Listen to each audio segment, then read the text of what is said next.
guys, and welcome back to my channel. I thought I would jump on and do a quick project with one of the items that I got from Beebeecraft.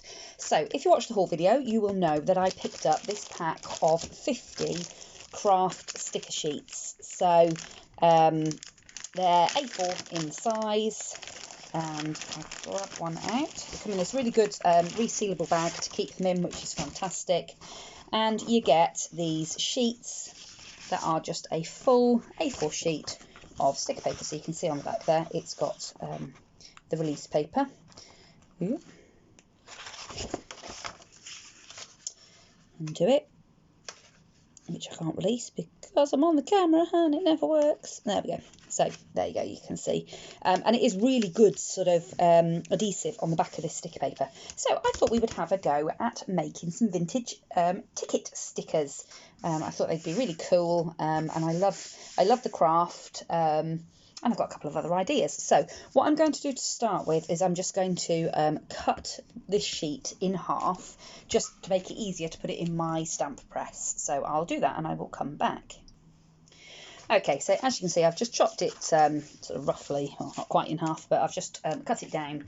And like I say, that's purely and simply so that I can fit it into my stamp press. Just because I'm not the greatest stamper on earth, and this is the difference between being able to stamp and not.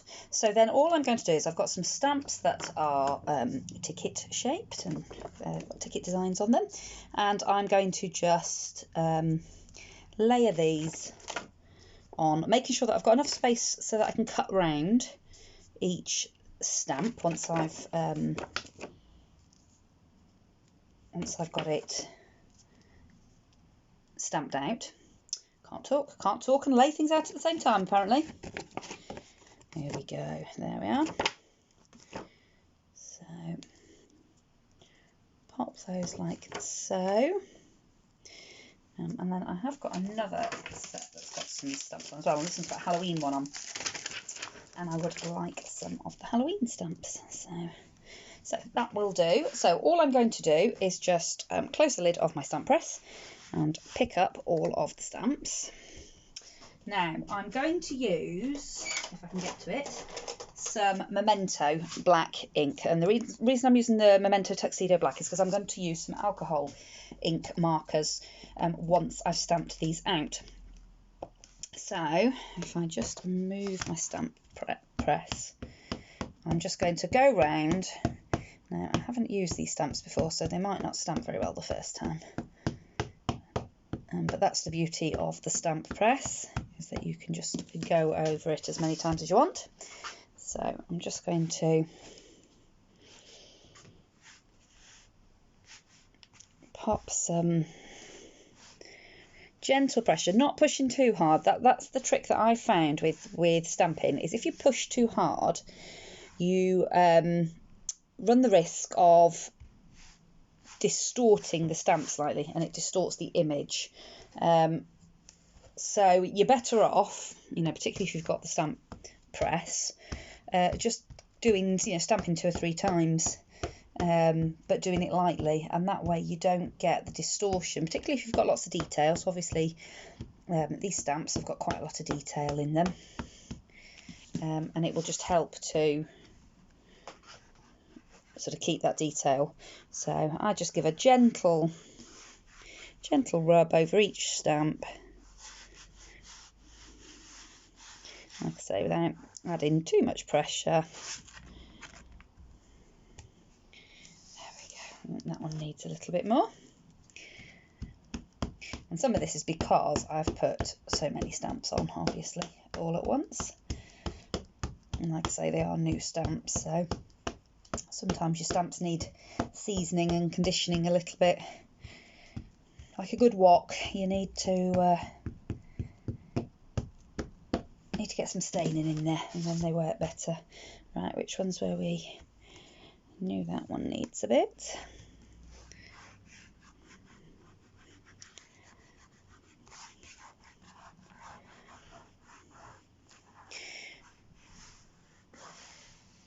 And obviously you can use any ticket stamps. You could even, because this paper is just like an A4 sticker paper, you could actually print. So if you've got digital images of stamps, or I bet if you looked on Etsy or something like that, you'd find digital images of stamps, and you'd be able to print the stamps out as well. So just on their own like that, they look fantastic. However, we're going to take it a little step further and make them look a little bit more vintagey. Now, in order to do that to start with, I am going to cut them out. So just simply with a pair of scissors. Obviously, you know, if you've got matching dies, you could always use matching dies. I don't have them, so I'm just going to hand cut them. But I think with tickets, they're not too hard to fussy cut. So, like so. Okay, so like I say, on its own, that looks absolutely brilliant.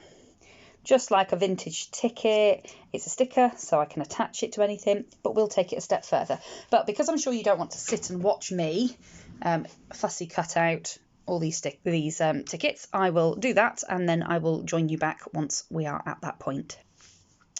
Okay, so I have now fussy cut all of these out, and I'm going to give them a bit of colour. So in order to do that, I'm just going to bring in this scrap cardboard so that I don't get pen all over my desk. There we go. And obviously you could use, like I said, you could use the ticket die strips. They'd look really cool done with this as well. And in fact, I might make some of those in a bit as well. So I've got all of my lovely vintagey tickets laid out here like this. And I've also selected some of my Spectrum Noir alcohol markers. Just do that so you can see what ones I've gone for. I've gone for things that are not too pale, so that you'll see some colour to it, but also obviously not so dark that it's going to overly obscure the writing that we've got. So put them all on there, and then I want to move them out of the way. There we go. So I'm going to start with this orange one, which I didn't stamp it all that brilliantly. However, I quite like it because I think it adds to the vintagey look. Now, if I go over it with the orange, and what you get is, because it's not white, because the sticker paper is not white, it gives it that really good vintage quality. So when that ink dries off and goes paler, you get, it really looks like a proper vintage, like the really old bus tickets that they used to get in the 60s, 50s and 60s, things like that. Fantastic colour, and that same sort of almost like sugar paper sort of look. So I just love it. I think it's a really nice finish, and obviously you could do it with craft card. I like the sticker paper because it doesn't add any bulk, so I could add these, I could layer these into a journal, or you know, into a mini album, something like that, scrapbook, and it's not going to add tons and tons of bulk to whatever I add it to. And obviously when you're doing book, or even when you're doing tag flips and things like that, you want some definition, which I think you get with the different colours and the finish that we're going to give it, but you don't have to have too much bulk to it, which is, you know, good when space matters. Or, you know, if you wanted to do flat mail, things like that, again, this would make for really good flat mail because it doesn't add the bulk. So as you can see, I've gone for a variety of colours, and I have tried to stick with a more sort of vintage feel to the colours. I'm just going to grab another one out here, just so that, like, they do sort of look like the old vintage tickets. There we go. And you can just experiment, you know, see what colours you've got. Obviously, this is the reason that I used the Memento, because I can go just straight over it with alcohol marker, and I don't have to worry about it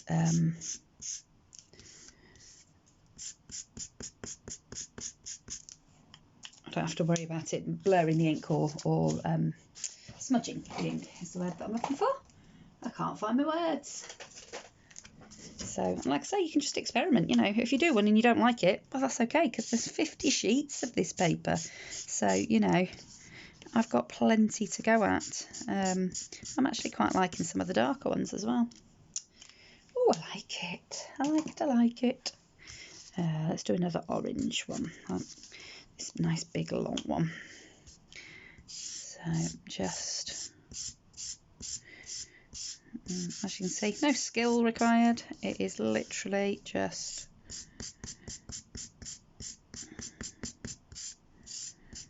giving it all a bit of colour. And it doesn't even matter if your colour's patchy, because obviously we're going for that sort of that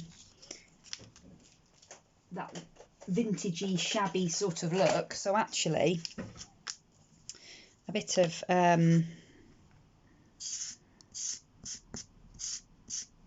patchiness in your colouring will just add to the effect.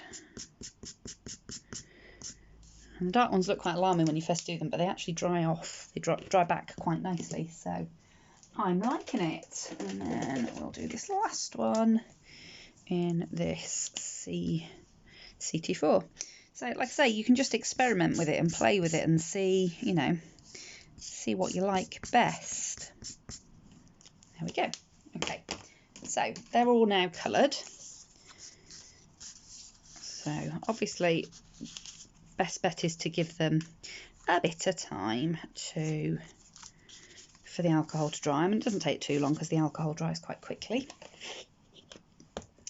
And then we can, just with a sponge, a foam and some vintage photo, we can just go around the edges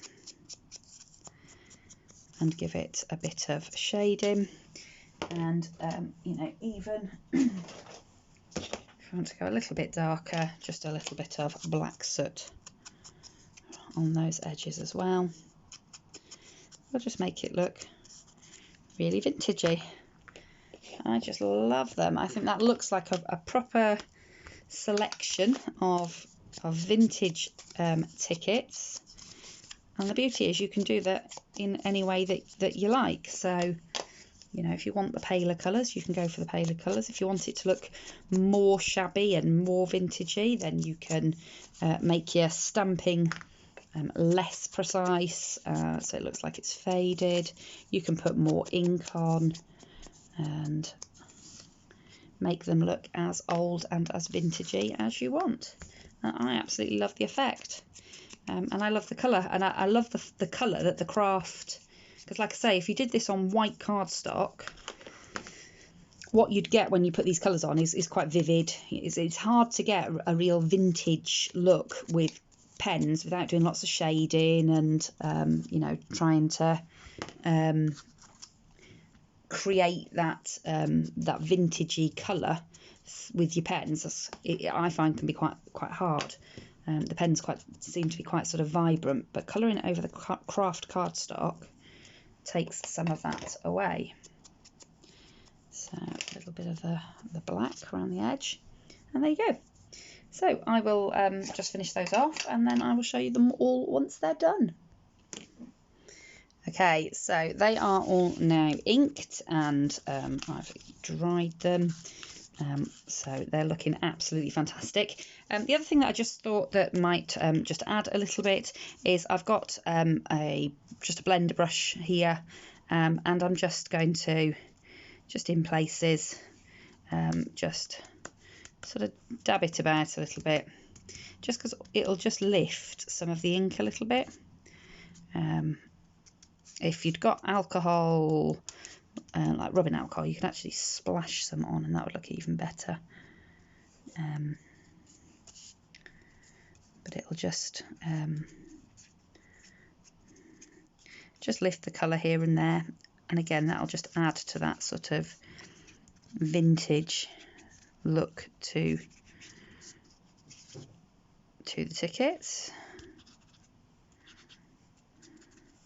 The other thing that I thought I could do is I've got a handheld hole punch.